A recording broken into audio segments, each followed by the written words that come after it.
become quite sure that I love you the most. That this could be the easiest thing if I'd let it, but I'm too afraid of losing it all. 'Cause if I leave everything on the table, then you might break my heart. But I know a love like this doesn't come around every day, and I just can't bring myself to give up right now. Not this way, 'cause I love you and I wanna hold you when we're old and gray. Oh, a love like this don't come around, don't come around every day.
Welcome to Crossroads Church. Whether you're connecting online, in person, or on demand, thank you for making this time part of your week. If you are new to Crossroads, you might be asking yourself, what is this place all about? Well, it's pretty simple. Peace on earth. We are an open and affirming community of people committed to following the peacemaking path of Jesus. And this peacemaking path leads us to focus our work on rewriting what we call the 5 unacceptable truths. These unacceptable truths are 5 realities that hinder human flourishing and destroy peace on earth. Together, we work to replace spiritual emptiness with spiritual vitality, poverty with physical and financial flourishing, fear of the other with inclusion and affirmation, illiteracy with education and opportunity, and modern-day slavery with freedom. This is what we mean when we say, hope is here.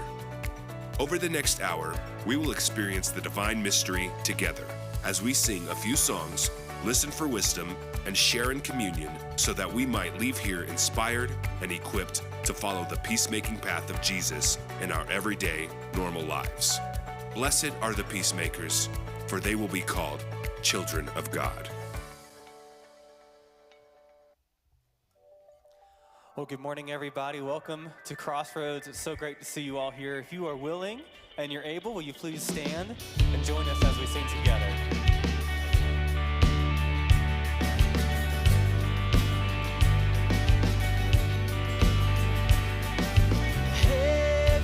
Headstrong, grounded in love.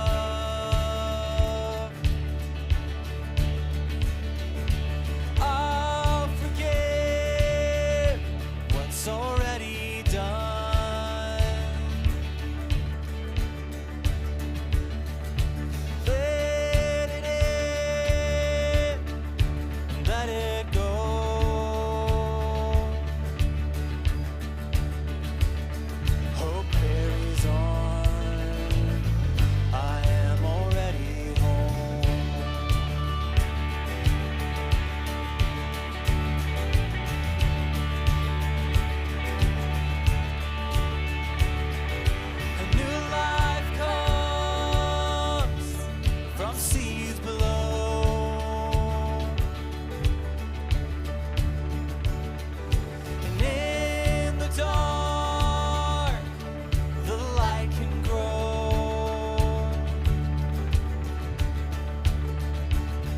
to the great beyond and the great unknown.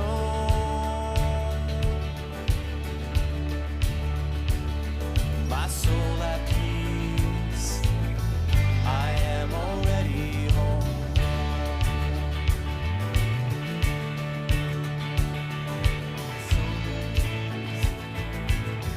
I am already home.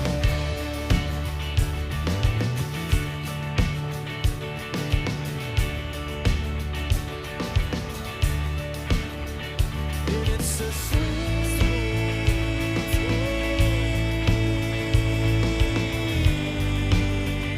sweet surrender. And it's a sweet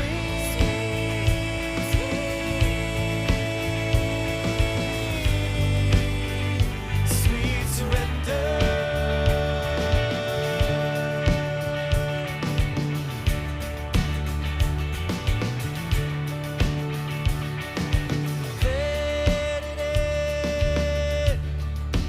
Let it go.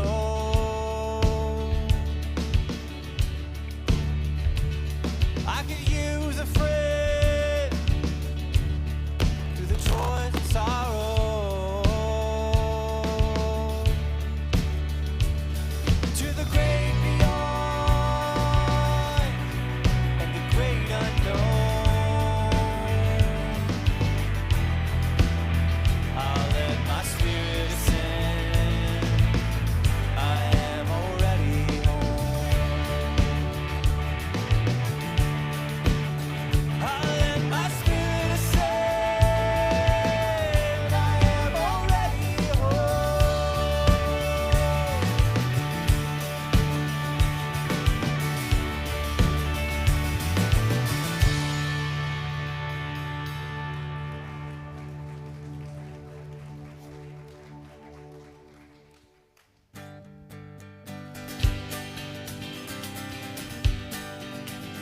ring the bells, this time I mean it. Bid the hatred fare thee well. Give back the pieces of my Jesus. Take your counterfeit to hell. Bang the drums, this means war, but not the kind you're waiting for. We say mercy won't be rationed here. That's what we're fighting for. All is fair and love and war. What the hell is love and even for? If we can't sing it loud enough, we'll keep on adding voices up. Ring the bell, ring the bell, Ring the bell, ring the bells.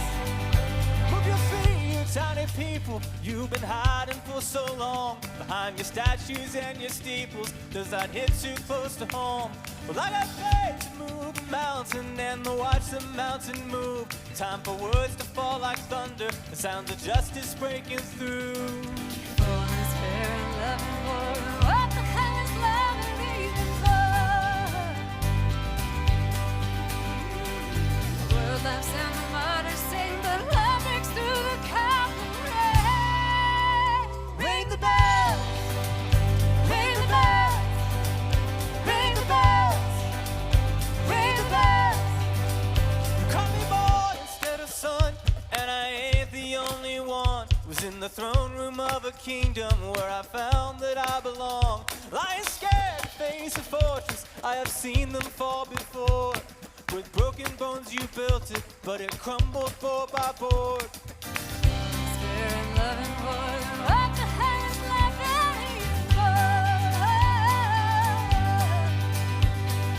We can't sing it loud enough, we'll keep on adding voices up. Ring the bells, Ring the bells, ring the bells, ring the bells, ring the bells, ring the bells, ring the bells, ring the bells, ring the bells, this time I mean it.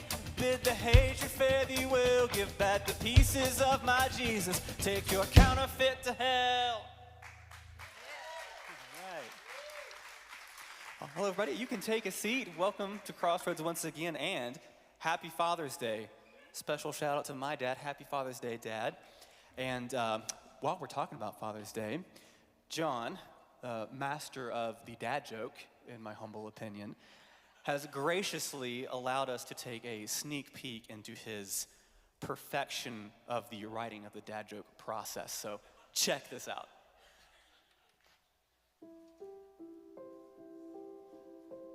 I woke up feeling like a part of me was missing. I know I'm a dad, but what does any of that mean?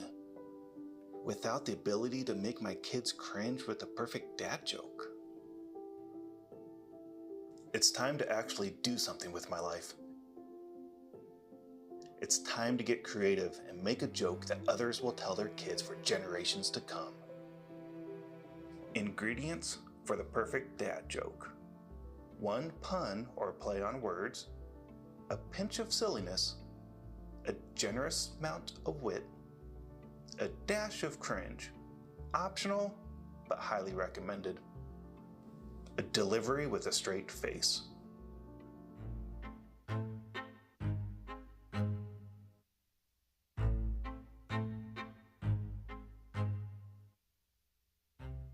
I've searched the internet for days now for inspiration. I feel like nothing is hitting the dad spot yet. Why don't eggs tell jokes? Because they might crack up. Too obvious. What did the buffalo say to his son when he left for college? Bye, son. Not bad, but will my kids even know what a bison is? Do they even teach that in school? I worked day in and day out with barely any sleep. Were these jokes just not funny, or was I too tired? I used to play piano by ear, but now I use my hands instead. Well, okay, now we're getting somewhere. All of a sudden, I felt like I had it. The right amount of exaggerated humor with a touch of relevance that even my kids could relate to. My pen hit the pad and I felt like I smiled for the first time in weeks. Here goes nothing. Time to test this dad joke on my unsuspecting kid. Hey Dad, so, Just pondering the mysteries of the universe. But, can I tell you a joke? yeah, I guess.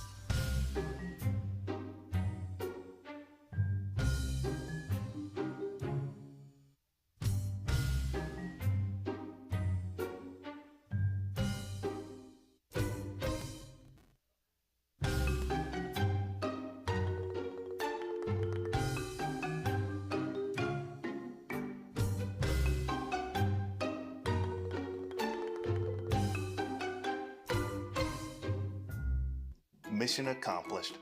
I managed to make him cringe in the best way. It was one glorious moment. Being a dad is all about finding joy in the little things. To all the dads out there, enjoy your dad joke making adventures, and may your puns be delightfully cringeworthy.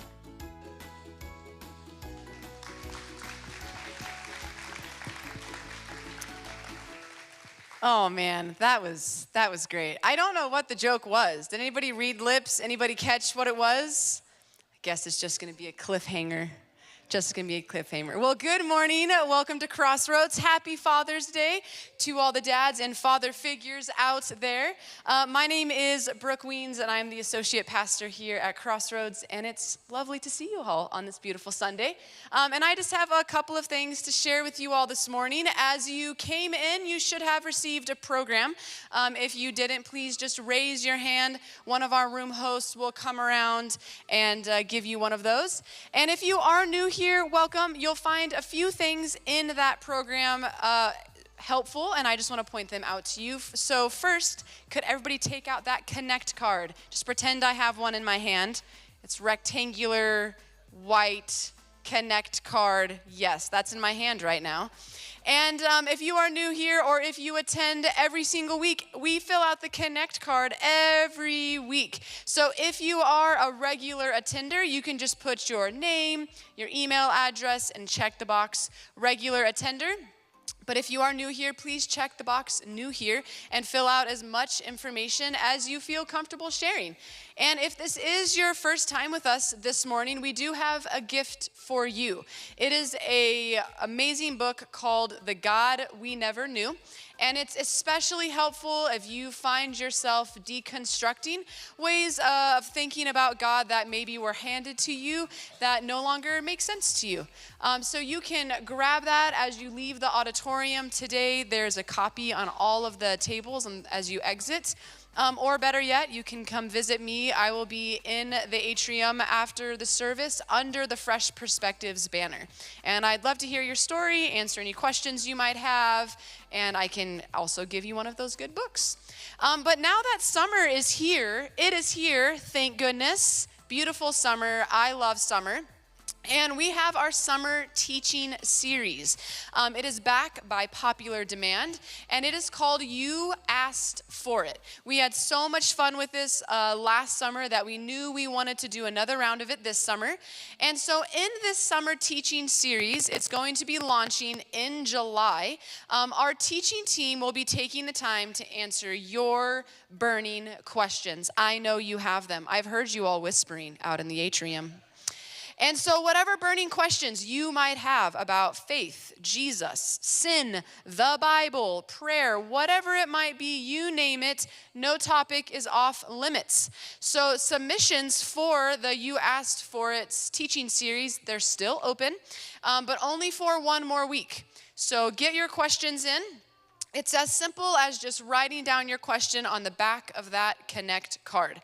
So write down your question or maybe sermon topic, whatever it might be, on the back of it. Our teaching team will take a peek at a few of those. Maybe yours will be picked. Maybe it'll turn into a whole series like Hellbent did, right? And so you'll also find a request form in your Crossroads app. So if you're more tech savvy, you want to save the trees, you can use your app and you can submit your questions there as well. So get your submissions in.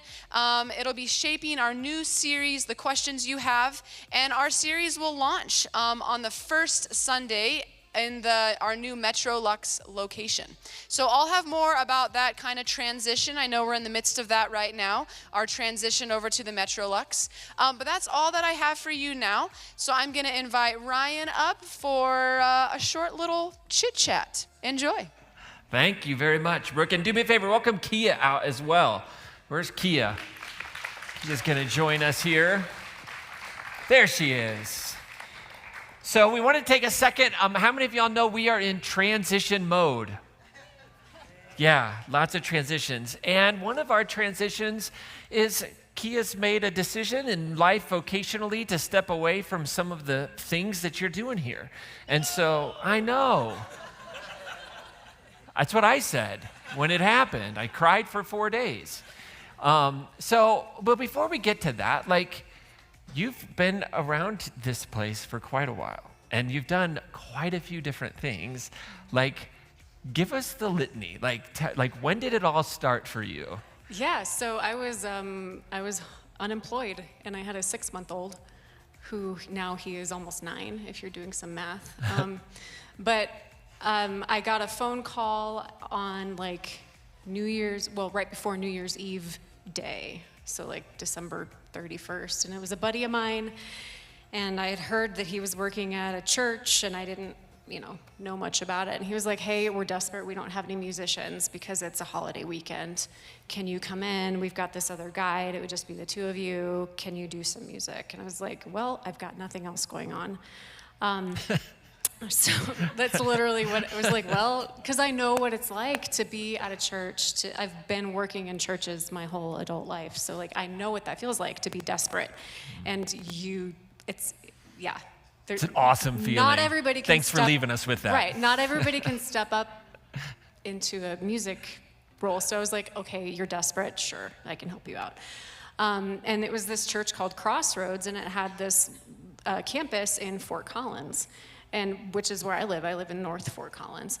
And so I was like, sure, I can help you out. And so that turned into, hey, can you help us out a little more often? Our person is transitioning away from this, and so we need somebody. And I was like, sure, I've got nothing else going on. And so that turned into, I became the on-staff music director at the Fort Collins campus of Crossroads Church. This was back in beginning of 2018, I think.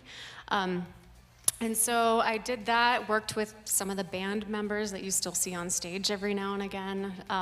It was a lot of fun stepping into just a different type of music. I'd never used in-ear monitors. I had never used like a click and all of the things, like all of the technology things that are normal. That was new for me, stepping into that and learning it. Long story short, the Fort Collins campus was closed, and so Crossroads knew that I was obviously on staff and losing my job, essentially. And so they said, hey, we've got this other administrative role. It's like 15 hours a month. Do you want to do it? I was like, yes, sure. And so I very minimally was working 15 hours a month doing like some administration for a specific class series kind of a thing. Ryan came on staff in the process of all of that, and they said, hey, we need somebody who's gonna be like an executive assistant. Can you do that? And I was like, sure, like I can do that. And in the meantime, I was still like volunteering in the band here, just as a volunteer, not every Sunday. Actually, my first Easter, I was thinking about this, I didn't even sing. I was in the back line on keyboard on my very first Easter here on this stage. My role as Ryan's assistant turned into, hey, we need somebody who can be a communications coordinator. So taking on some of the more communications, editing, writing, that type of thing. And I said, sure, I guess I can do that. That turned into, hey, we need a communications director. Can you do that? Mind you, like, I have a degree in Bible and religion. So figure that one out. But I can do these things, and I am not scared of learning, right? I'm not scared of stepping into something new and learning something that I don't already know. And so I said, sure, I'll be your communications director. That was back in 2021. And then in 2023, I was having a conversation with Ryan on a Sunday morning, and he said, hey, I think we're gonna need a music director. Can you do that next week? Literally from one week to the next, like, this role is gonna be vacated. Can you do it next week? I was like, sure. Like, obviously I had done that for a long time, but I had never stepped into that particular role here in the Loveland campus at Crossroads. And so I said, sure, I can do that. I can get you through a season. Because again, I know what it's like to be desperate. And so that was 2023, and so now we're looking at like more than 2.5 years later, and it's been a joy. It's been a joy to work with the band and to help the band grow, and to be in the planning, behind the scenes aspect. I was doing that before I even stepped into the music role. Like basically the whole time I've been on staff here, I've been on like the creative team, working on stuff. So it's been fun. It's been really great. Yeah. And so you kind of came to a decision around the work you're doing here, and maybe walk us through that journey and what led to this like moment in time and these decisions and what that looks like for you in the future. Yeah, so I am at this season in my life where I'm just at the mercy of my 3 kids. And if you have kids who are similar, I've got a kid entering high school, I have a kid entering middle school, and then I have another kid in elementary school. And they're the most wonderful kids in all of the land, but they're busy, and it is real.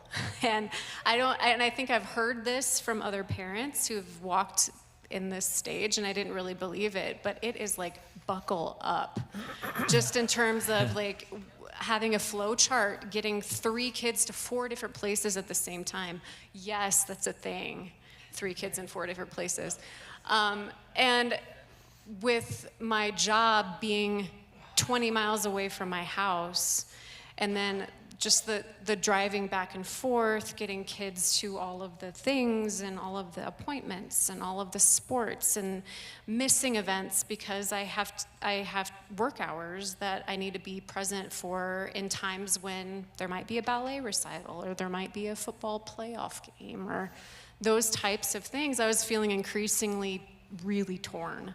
Like when I'm here, I love being here, and I'm also just desperate to be there and be present and ready for my kids. And so, it just, I finally realized like the church is coming to this big transition.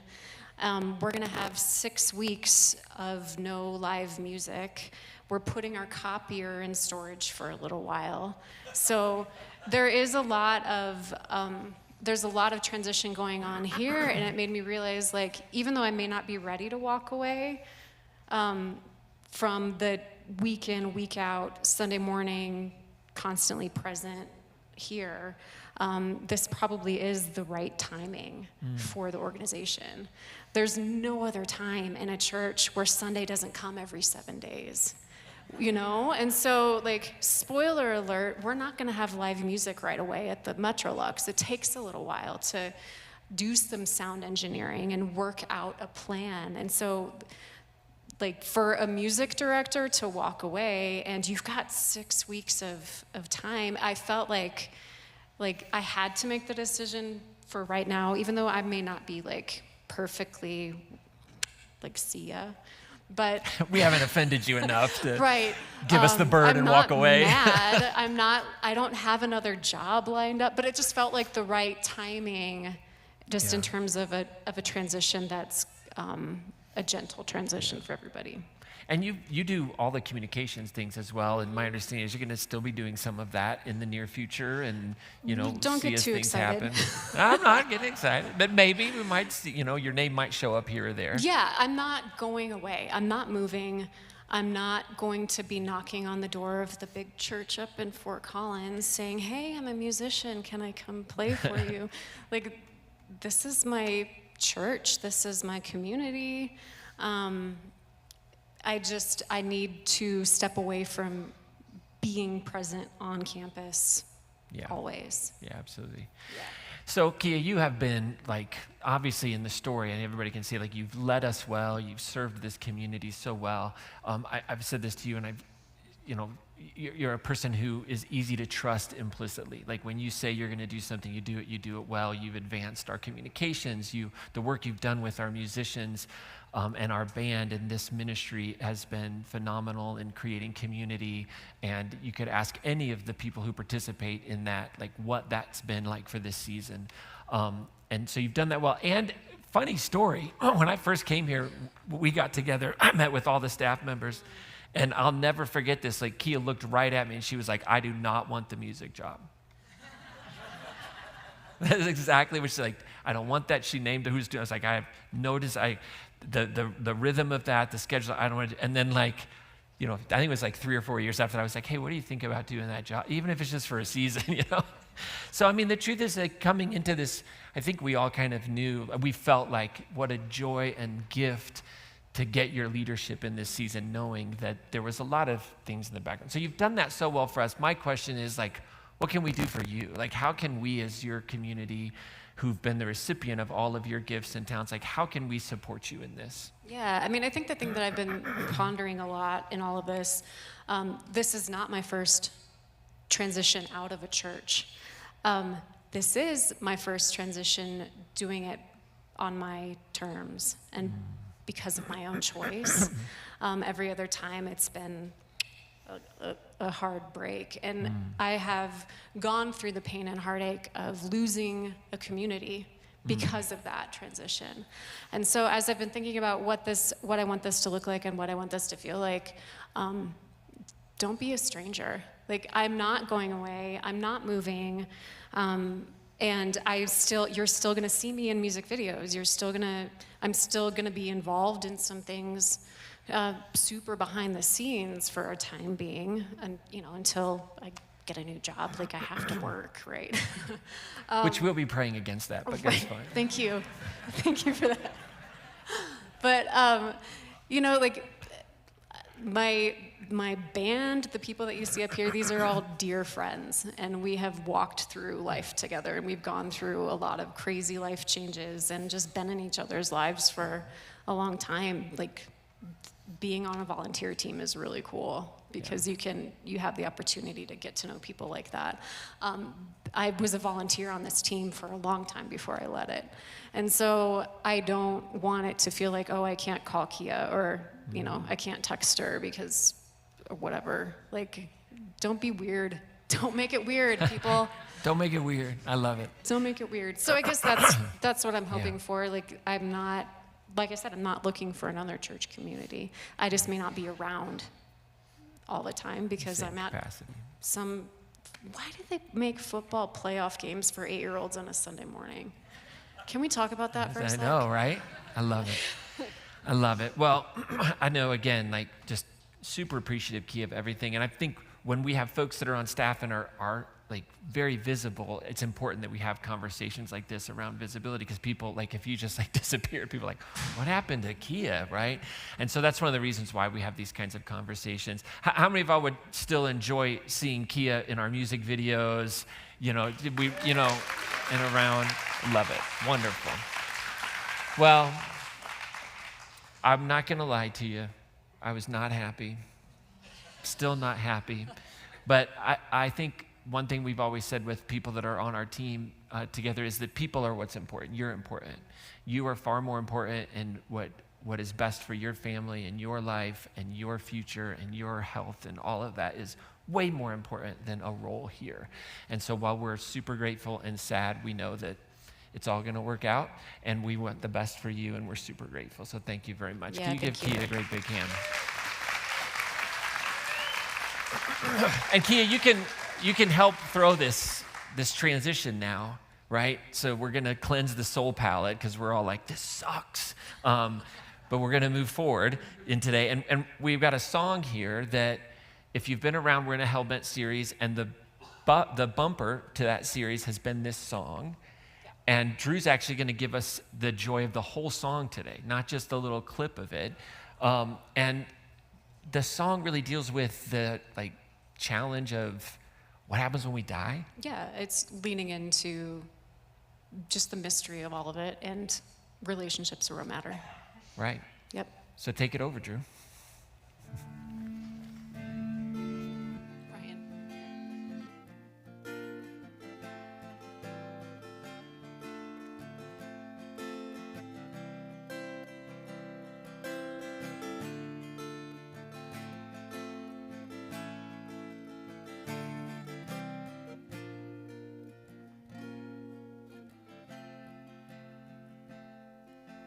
Love of mine, someday you will die, but I'll be close behind, follow you into the dark. No blinding light or tunnels to gates of white, just our hands clasped so tight, waiting for the hint of a spark. If heaven and hell decide that they both are satisfied, illuminate the nose on their vacancy signs.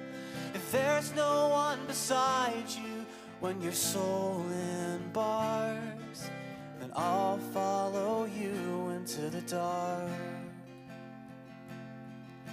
In Catholic school, as vicious as Roman rule, I got my knuckles bruised by a lady in black. I held my tongue as she told me, son, fear is the heart of love. So I never went back. If heaven and hell decide that they both are satisfied, illuminate the nose on their vacancy signs.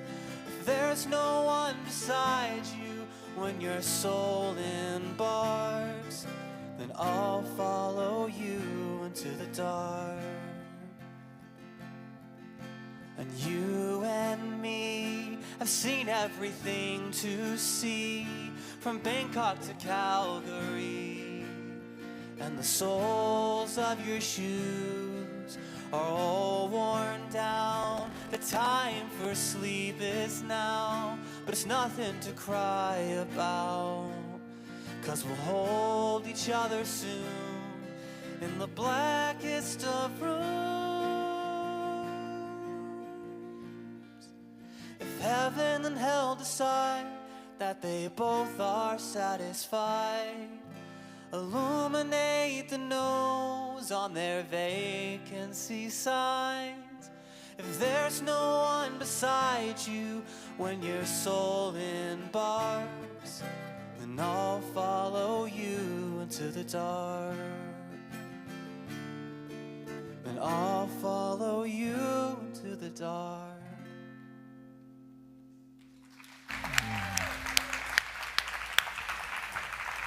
Thank you, Drew. I'll follow you into the dark, right? It's death is challenging. End of sermon, right? I mean, it could be the shortest sermon ever, right, MJ? Your hands were not nearly as tired from me talking. Well, good morning. It's good to see everybody. If you're a guest, my name is Ryan, the lead pastor here at Crossroads Church.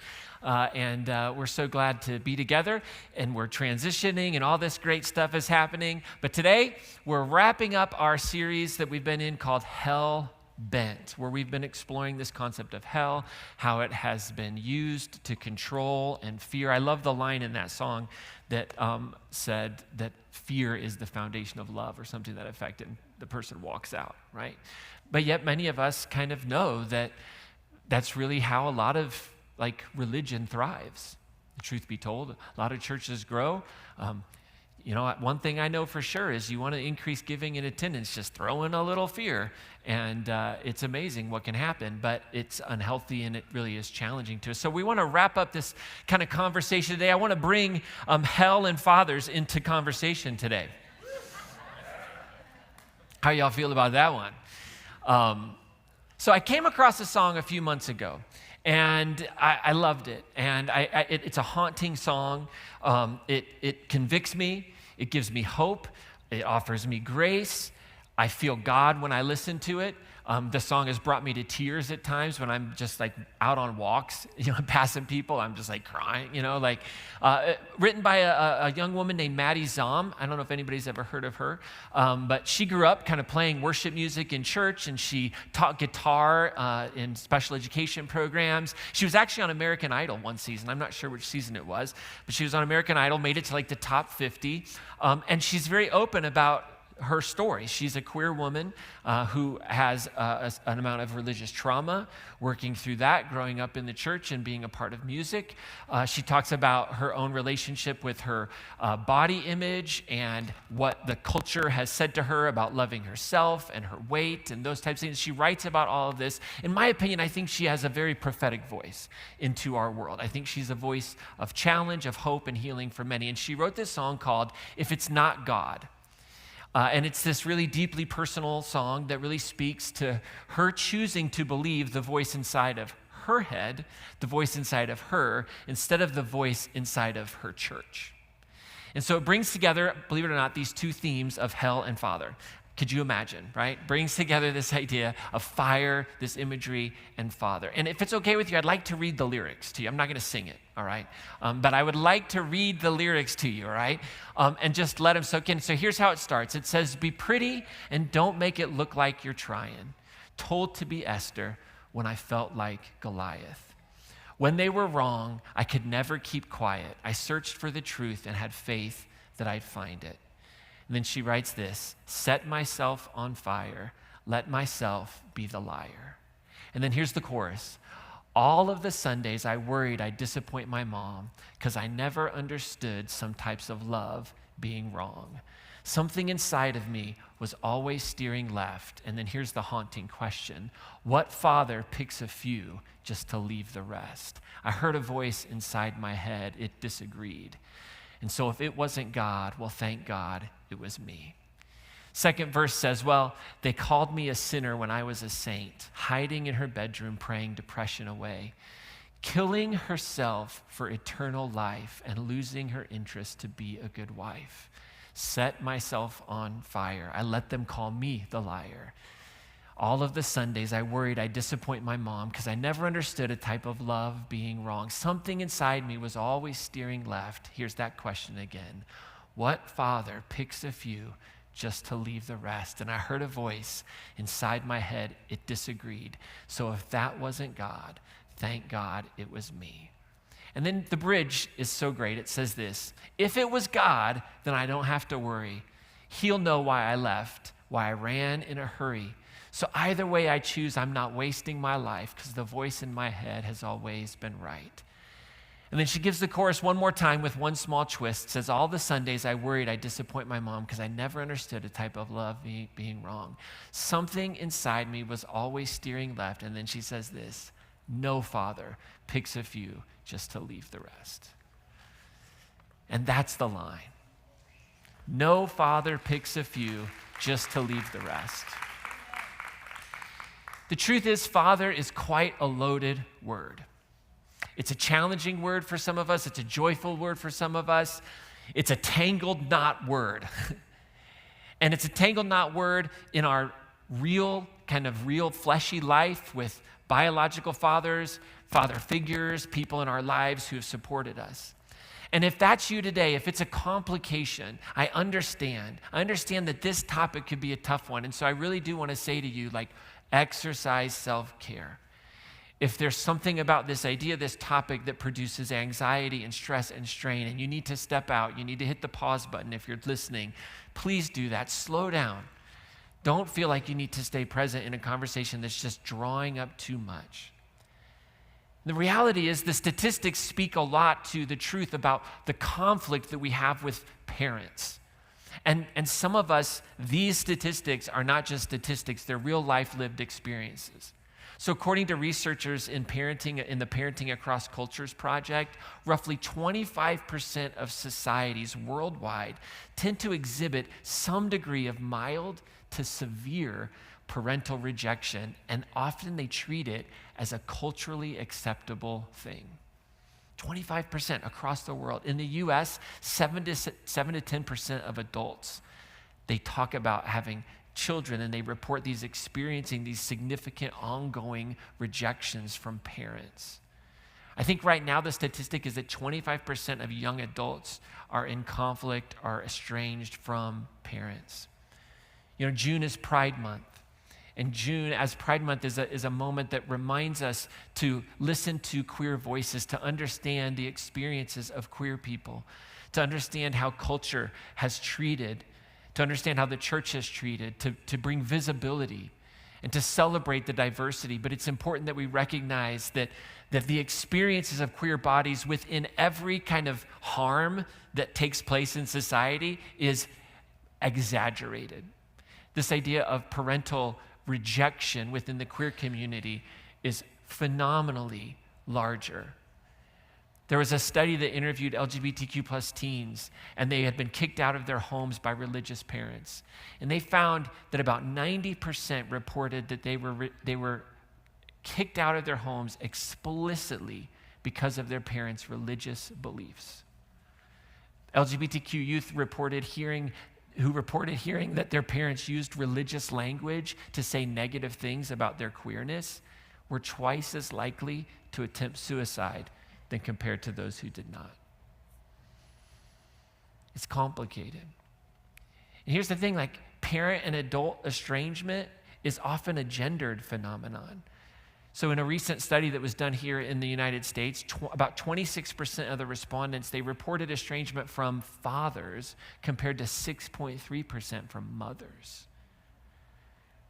Additionally, gay, lesbian, bisexual adult children are statistically more likely to experience father-child estrangement compared to heterosexual individuals. The word father is complicated. And Father's Day is complicated. And so when you think about your own life, let me ask you this question. What meaning comes to your heart when you hear the word father? Father is a symbol, right? Stands for something in our lives. It produces meaning. What comes to you? What do you do with that feeling? What meaning is found in the word father for you? Maybe if the experience is or was a painful one, what do you do with that? Maybe the experience is amazing. Maybe that experience has ended through death or through some type of estrangement, some type of death, let's say. What do you do with it? And what do you do with it in a faith tradition like ours that the word Father is everywhere in it? Like you just can't get away from it. And there's, I think, healthy things about the word in our tradition. There's unhealthy things that get attached to patriarchy and get misused. But what do we do? I mean, the word Father is one of the most frequently used metaphors in the Gospels as we think about what it means and to be God and to interact with the divine. And I like to, when this happens, when we start talking about a concept, for me, I just like to say, well, to the best of my understanding, what did Jesus mean when he said Father? What did that word mean for Jesus? And so one of the best places to look to explore the idea of what Jesus meant by really a life lived in relationship to God, what Jesus' own understanding of God was, where do we look for that? Well, the Sermon on the Mount is a great place for that. Matthew chapters 5 through 7 give us this condensed, Matthew gives us probably a whole history of a tradition of this teachings of this rabbi in these 3 chapters. You want to know the ethics of Rabbi Jesus, Matthew 5 through 7 is probably in it. Matthew crafts it certainly in a way in his narrative, but it gives us a great picture of probably pretty accurate, what did this historical Jesus who walked this earth, who had disciples, who followed him as a rabbi, what did he teach? What did he expect of them, right? What was his yoke for them that he would place on them? And this Sermon on the Mount, if you're familiar, or if you're not familiar, it begins with what are called the Beatitudes, right? Maybe you've heard of those, blessed are the poor, blessed are the meek, right? All of those things. And that, I thought today would be a good place to start with one of the Beatitudes that is fundamental to our identity as a community of faith. What everyone is invited into here. What we are evolving into and what we're trying to be as a community. I thought, let's start with this. This is what, for me, as a leader who is responsible for spiritual care and spiritual formation, what I want to see in my own life and what I want to see in the life of folks that I pastor, what it looks like, what it means, I think, to have a life that's hidden in the mystery of Christ, that Bible language, that language that we get from Paul, to be hidden in Christ Jesus. We find it in Matthew 5:9. I hope many of you can quote this one. It's an easy one. If it showed up on the test, everybody should be able to get this one if you've been around here a few times. Blessed are the, for they will be called. Nice. 70% of you pass. Blessed are the peacemakers, for they will be called children of God. Notice there's no gendered language here for the parental role. It's just God. Children of God. And here's the thing. Children, you would identify children in antiquity because children would honor the parents' path. They would follow their parents' path, right? This was not a world where you had endless opportunities ahead of you. What would you like to major in, Johnny? Where would you like to go to college? What state would you like to live in? These were not realities that existed for peasant folks that lived in rural Galilee.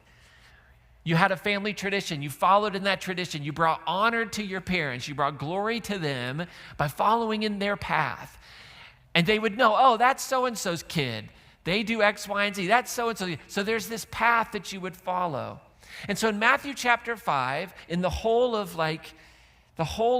the Sermon on the Mount, we get this really interesting statement where Jesus picks back up with this idea of children of God. What is the path that makes you recognizable as a child of his God? Now, I know that sounds a little weird when you're in a tradition 2,000 years removed that claims Jesus as divine of some sort. But you've got to remember that as Jesus is talking, there's no possible way that anybody who heard Jesus thought of Jesus as God. It is impossible. There's no way that a highly monotheistic cultural religious system of first century Judaism, that there would ever be this idea, oh, we're standing with God. No. Jesus had a vision and understanding of God, and he portrayed that. And in Matthew 5, he picks back up that language of child of God. And you know what's interesting? He doesn't say, it's not the stuff about prayer. It's not the stuff about giving. I wish it was the stuff about giving, honestly. Just joking. Man, uptight today. Okay. Matthew chapter 5, here's what Jesus says. You've heard it said, you shall love your neighbor and hate your enemy. Jesus is saying, listen, you've heard it said you are to categorize people, right? There are different types of people in this world. And you have enemies and you have neighbors, and you love the neighbor and you hate the enemy. That's what you do. That's what you've heard. But I say to you, love your enemies, pray for those who persecute you, so that you may be children of your Father in heaven. Isn't that fascinating? So he's picking back up on this language of children of God. He moves to the gendered understanding of father for lots of reasons culturally.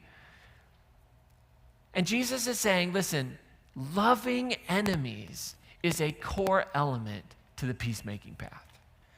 Like if blessed are the peacemakers, so they will be called children of God, you have to come here and say, oh, so if I'm going to be a peacemaker and I'm going to be a child of God and loving your enemies and praying for them makes me a child of God, then loving enemies is a core element to that peacemaking path.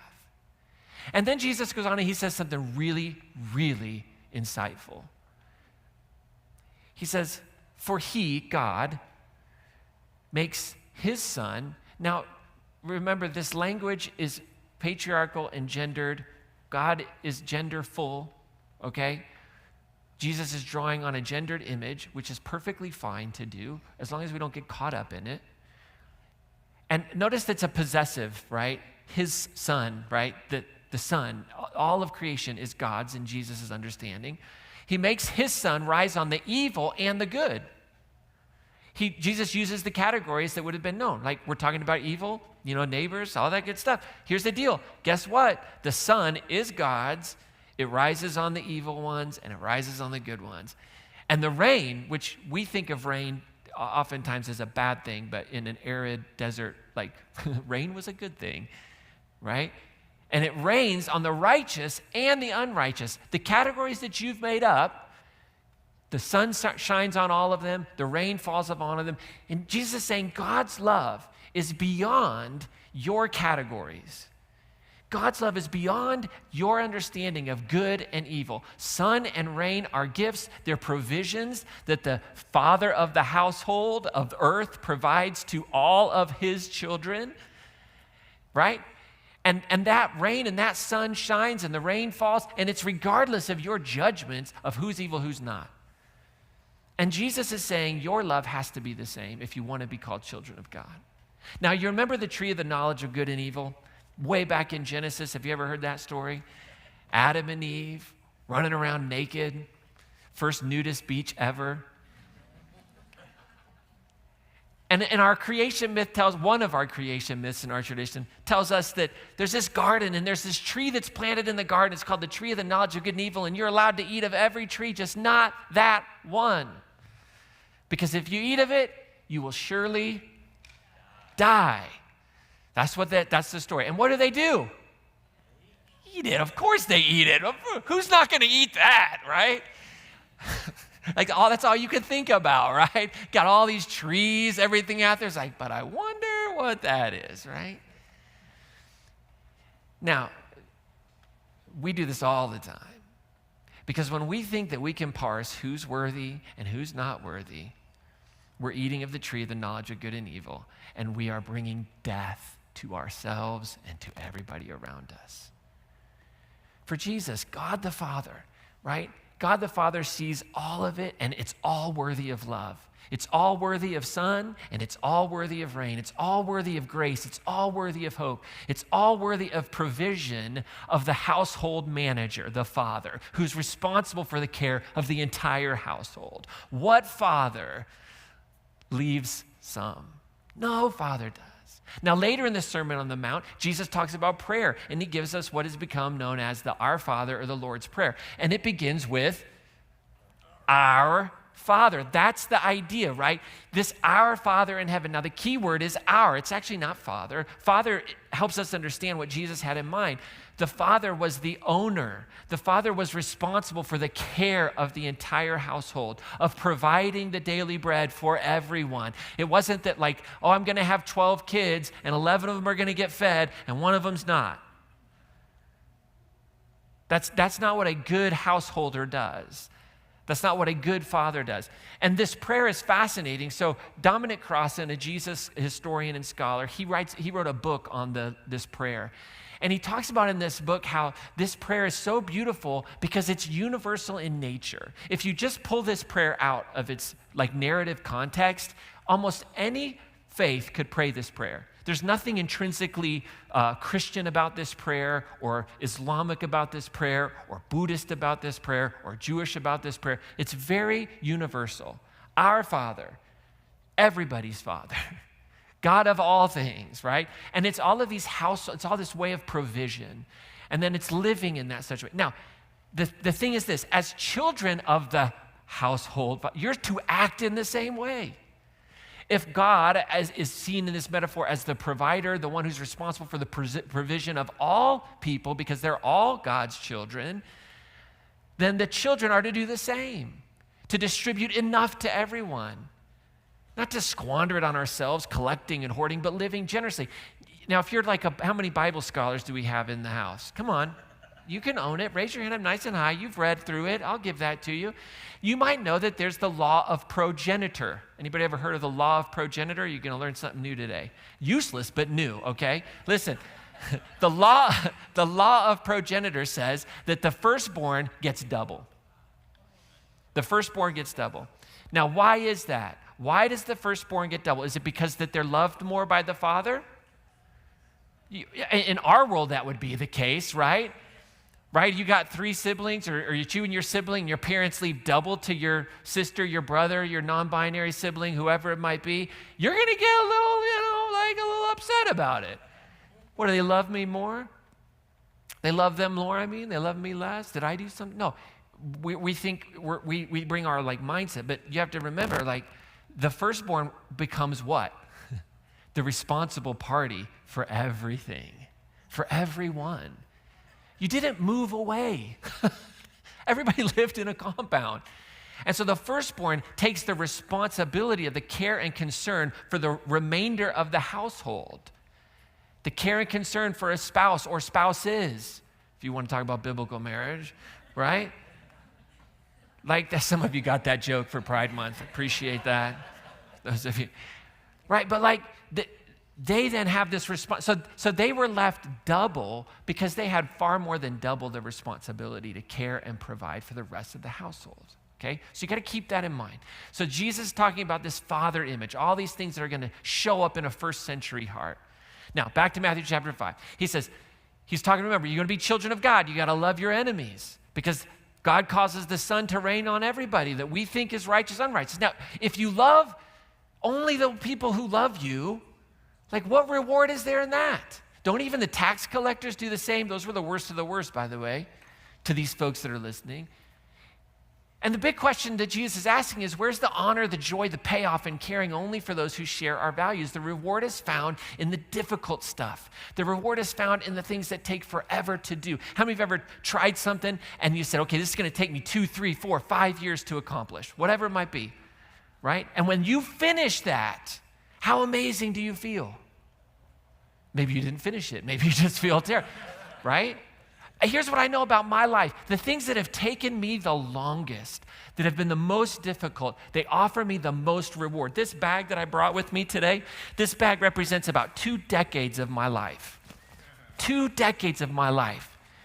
And there were some moments that in this bag that represented 2 days, and it culminated with this little piece of article of clothing right here, right? This is what it culminated with, okay? So this is my black belt. All right? I know some of you are like, peacemaker, Ryan? Really? Feels a little contradictory. Okay. So I was probably 18 years old when I started training in martial arts, okay? I remember the day that I got my first degree black belt, right? Took years to get to that point. The test was probably 8 or 10 hours. I remember it being daylight when I started and dark when I finished. The next day I had to be at church. I was working in a church at the time, and my muscles were still all night my muscle was just spasmed, right, from that test. But I can tell you right now, that was one of the best days of my life. And then for every stripe on the belt was that many years in between the next test. So from my first degree to my second degree was 2 years. Second degree to third degree was 3 years. Third degree to fourth degree was 4 years of training, teaching. But those tests were way easier. It was just time in grade. But that first one, oh my gosh. And when I think about the things that I've had to do in my life that take all this time, the reward isn't the belt, right? That's not it. Whatever, take it away. The reward is like you finish it, how you're changed by it, the impact you have on people's lives, how it impacted you. That's the reward, who you are on the other side of it. And it's the same way with loving our enemies. When you press through that difficulty, who you become in that effort is transformative. Jesus goes on, he says, if you greet only your brothers and sisters, are you doing anything different than anybody else? Don't the Gentiles do the same? If you're going to demonstrate the radical love of God that you have experienced only with those who agree with you, that's really not the love of God. Yet somehow, this is the love that we have assumed God gives out when we hold to literal understandings of hell. Somehow we just completely abandon what Jesus has taught to hold on to a literal understanding of hell. That this is the place where the enemies of God go. But yet Jesus says, wait, to be children of God, you got to love your enemies. Paul in Romans chapter 2, Paul believed that kindness leads to repentance. I don't agree with everything Paul wrote. I know. I don't know if I'm allowed to or not. But this I do. Like Paul says, it's the kindness that leads to repentance. Kindness changes our hearts. And I know for me, the people who I othered in the tradition that I grew up in, those people that showed me patience, that showed me love in the midst of my wrong thinkingness, of the doctrines that were exclusionary, those folks that showed me love led to my repentance. They led to my transformation. And it changed the things that I was participating in that were harming me and others. And the idea that God will cast people into a literal hell for eternity completely disregards Jesus' understanding of the Father's love for our enemies, the ones we classify. And then Jesus goes on and he says, be perfect, therefore, as your heavenly Father is perfect. How many of you have ever heard that statement? Oh, we're called to be perfect as God is perfect. Yeah, man, that one was handed to me all the time on a silver platter of what movies you don't watch, what words you don't say. Has nothing to do with what Jesus is teaching here. What is perfection? Love of enemies. Whew, that does not grow attendance and giving. Turns out. Not a great church growth strategy. Love your enemy. Don't judge them. Not the eternal torture of them. Perfect love is not the eternal torture of people. It's not the exclusion of them from grace or love. It is love. That is perfection. And this is the scandal of Jesus.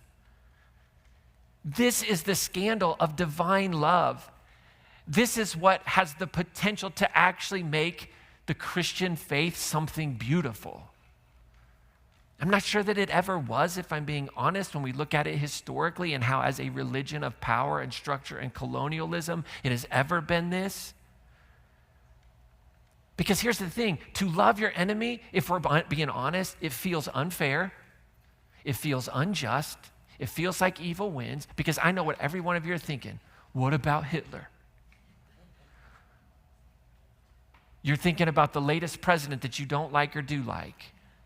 You're thinking about whoever it might be at work. What about them? I get it. I get the complexity of that. I understand our heart desires for justice. But our knowledge of good and evil simply is this. Well, it just feels that the evil ones, the others, go to hell, and the good ones, us, go to heaven.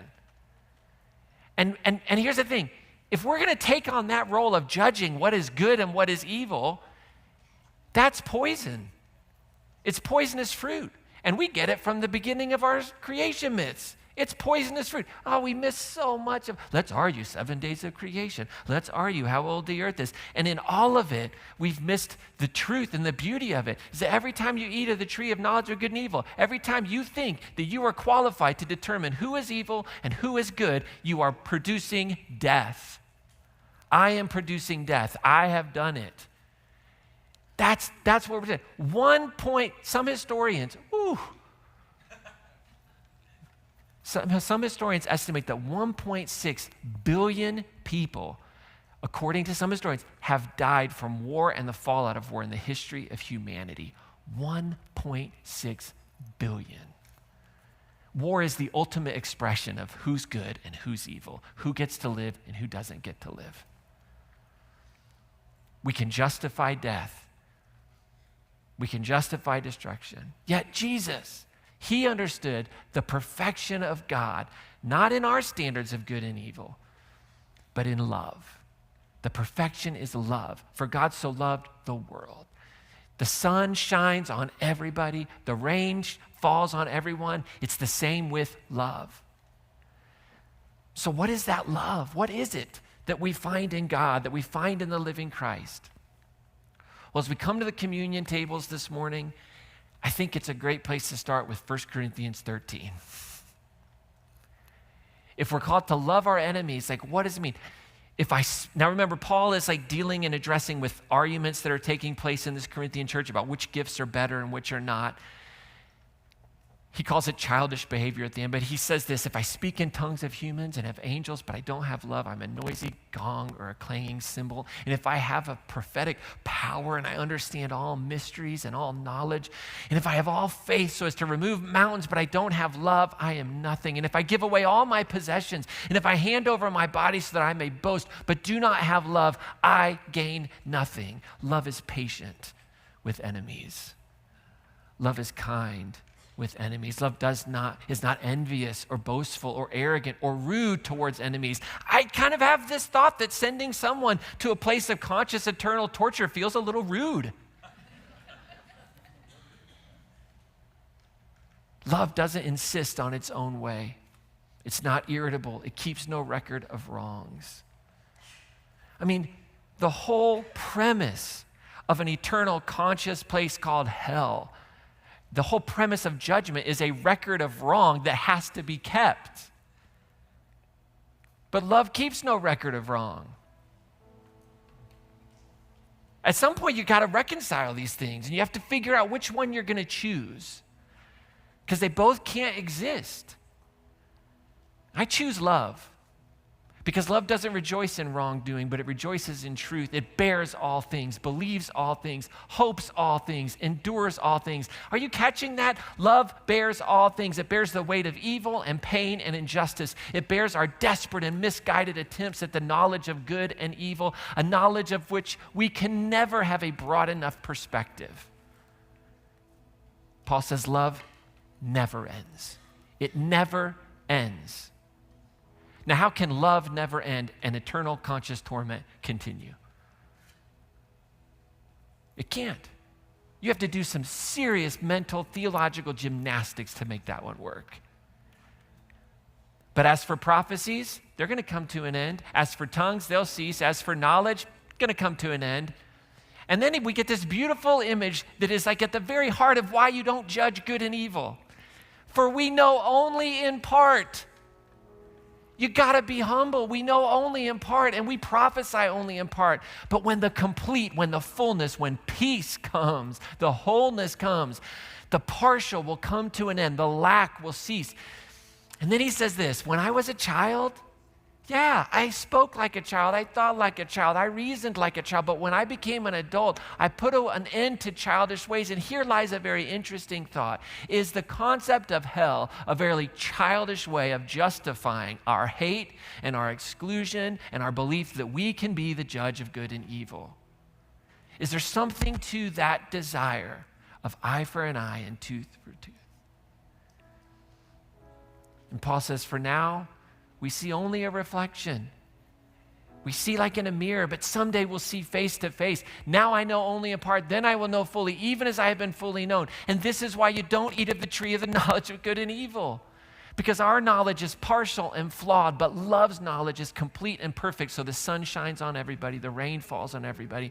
And now Paul says, these three remain: faith, hope, and love. And the greatest is love.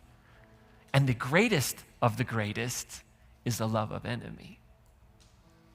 Why is that? Because love creates hope, and hope can create faith. When we bring radical love into a space of hurt and harm and pain, Hope can find its way into the darkest of circumstances. And so in your everyday peacemaking life, I want to give you two things today. I want to give you a warning and a wish. Here's my warning. Your understanding of God will determine your understanding of Father, and your understanding of Father will influence your understanding of God. They are correlated because of the tradition you're a part of. And here's the thing. If you understand and think of God as a father who will discard children, who will disown children into the fires of hell, you will have no problem doing that to your own children. Because if that's what God does, and if that's what keeps you on the straight and narrow, you will find that to be an acceptable way of loving people. It matters. And then your children or your grandchildren or your neighbors will become one of those statistics we talked about early on.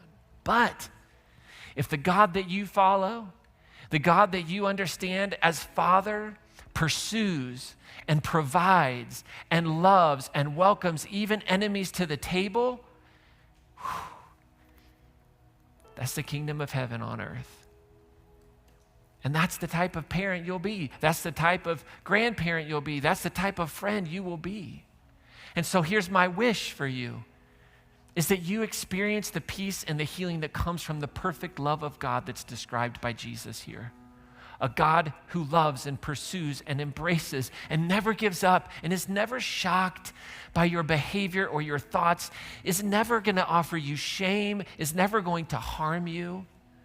And some of us had fathers who reflected that love of God beautifully, and some of us had fathers who did not, but most of us experienced some mixture of both.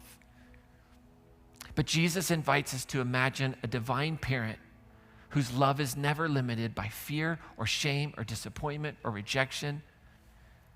And so as we come to the table today, as we come to the communion table, I'm going to stand right here. And if you need a hug today as an expression of that love, you're invited to come and get one. Today is Free Pastor Hug Day. It happens but once every 4 or 5 years. But maybe you're here and you feel left out. Maybe you're here and you feel discouraged by what's happening in the world. I am not here to replace your parent. This hug does not fix things. It just simply offers a tangible experience of what I hope is unconditional love. I don't need to know what's going on in your life. You need to know you're loved. Those are two different things. I don't need to know why you need a hug. But you're loved. And I want to offer you that experience today. And perhaps a simple hug can be an experience of a love that is bigger than you or I could possibly imagine. So, we come to the table today. It's a table that has been set for us and for our enemies by our Heavenly Father, who is our Heavenly Mother as well, who is our Heavenly Parent. And we come to the table today not only to experience this love as people who at times feel like enemies of God, and we feel like failures, and we feel like betrayers, and we feel like deniers. And when we feel like that, we come to the table and we drink grace and we eat mercy and we are renewed. But we also come to the table today as peacemakers, desperate to learn to love our enemies, needing the body of Christ to nourish us and strengthen us for that, and the love of Christ and the blood of Christ to do that. And so today, the body of Christ broken for you, the blood of Christ shed for you, and a hug that might offer some hope of healing in your life today. Would you stand with me this morning as we sing this and have communion together?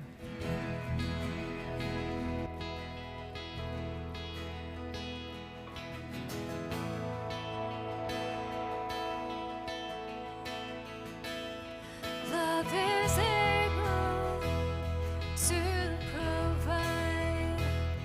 Love is faithful in perfect time.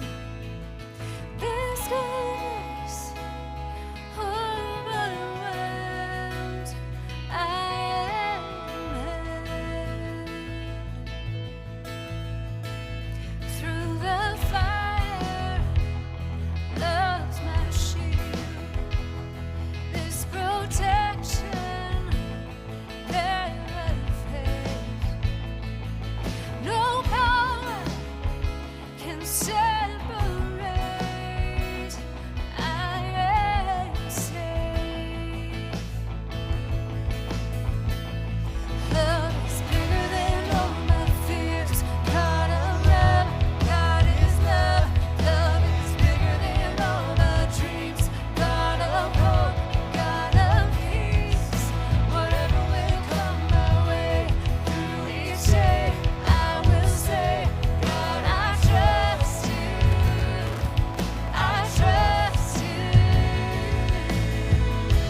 God of hope, God of peace.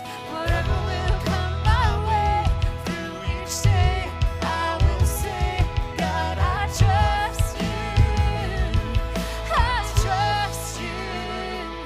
Love is bigger than all my fears. God of love, God is love. Love is bigger than all my dreams. God of hope, God of peace. Whatever will come my way through each day, I will say, God, I trust you. I trust you.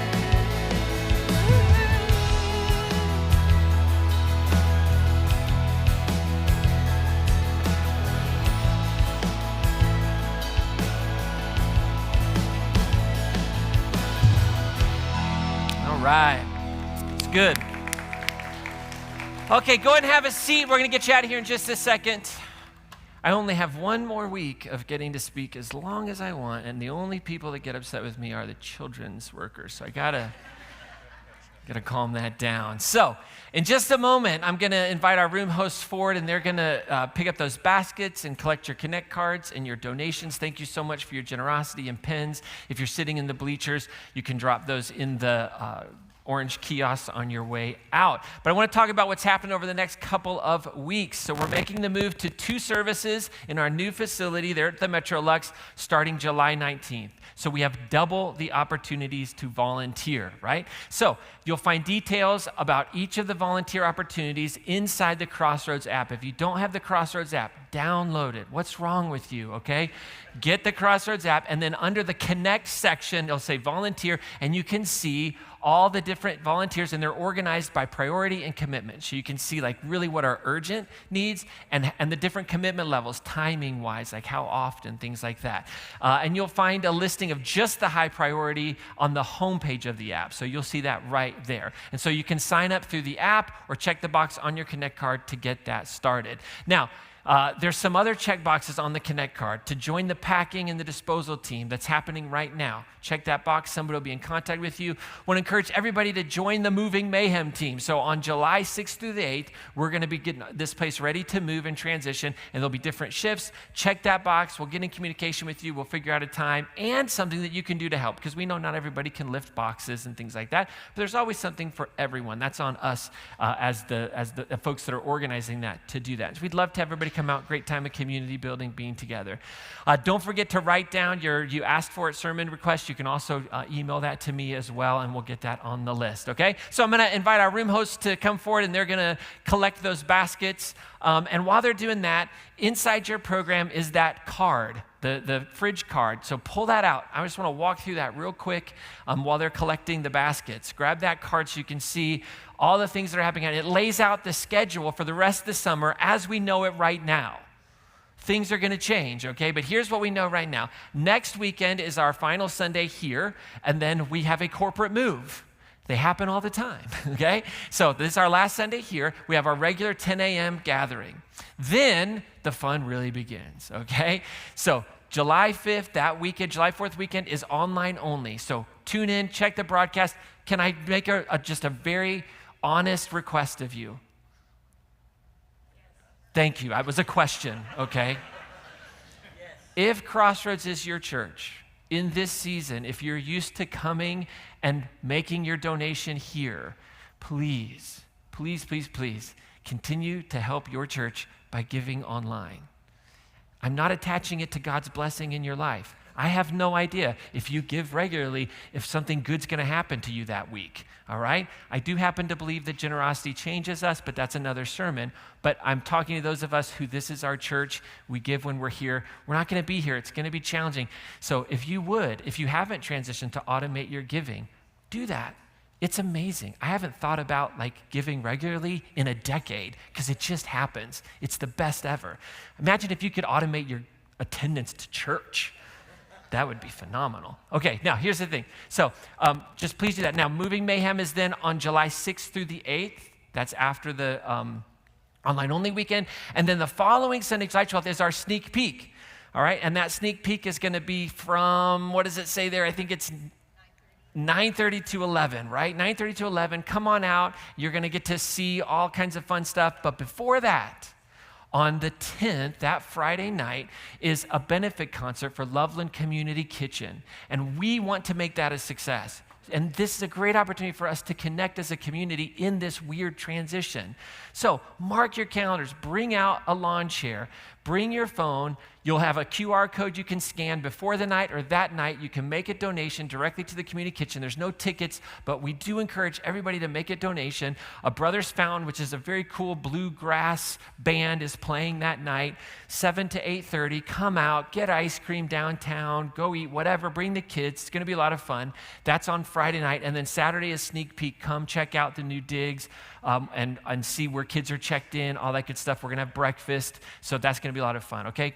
That's what's happening. And then the following week, we start with our 2 services, 9 and 10:30. And as Kia said, we're not sure like when live music's going to start back up. You need to download the app because we're not printing programs for a season. The printer's going to be in storage while we get all this stuff worked out. So make sure you have the app because there will be no programs. Okay. Now all I have is the blessing. So stand up. We'll get you out of here.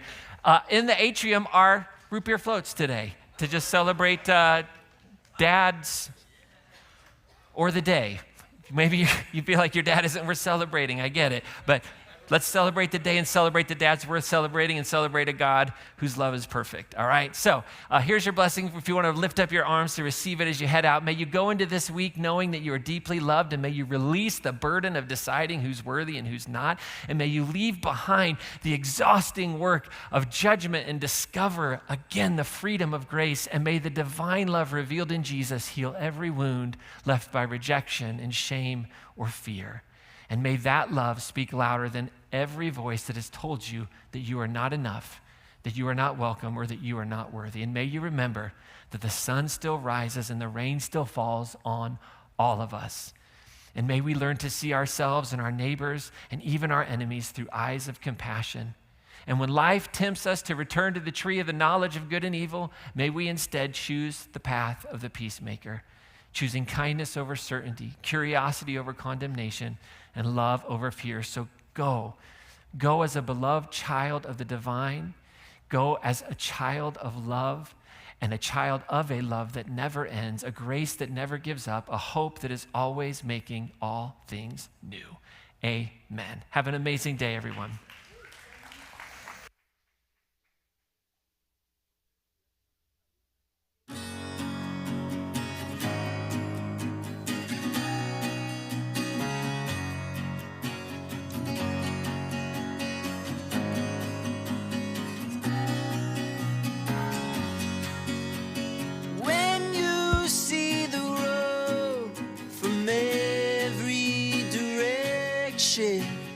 It will give you eyes, give you hope, it'll give you perspective. I've been back and forth, and yeah, I had my crashes. Now I've seen the road, it goes every direction. Oh, there are stories to tell, times we grew and the times we fell. Oh, I've been afraid some days, but the road will lead us to a better place. Road will lead us to a better place.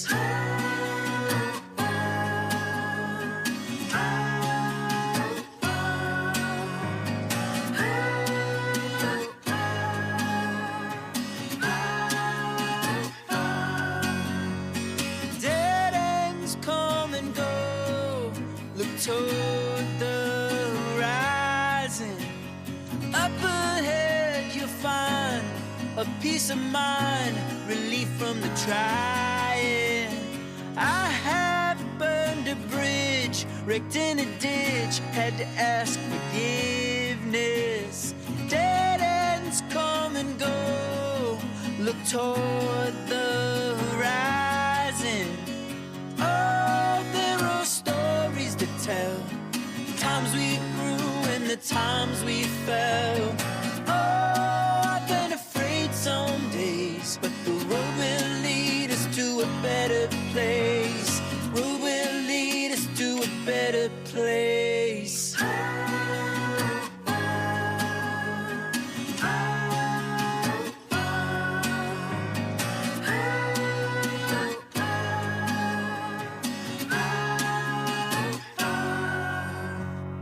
Oh, there are stories to tell, times we grew and the times we fell. Ooh, I've been afraid some days, and the road will lead us to a better place.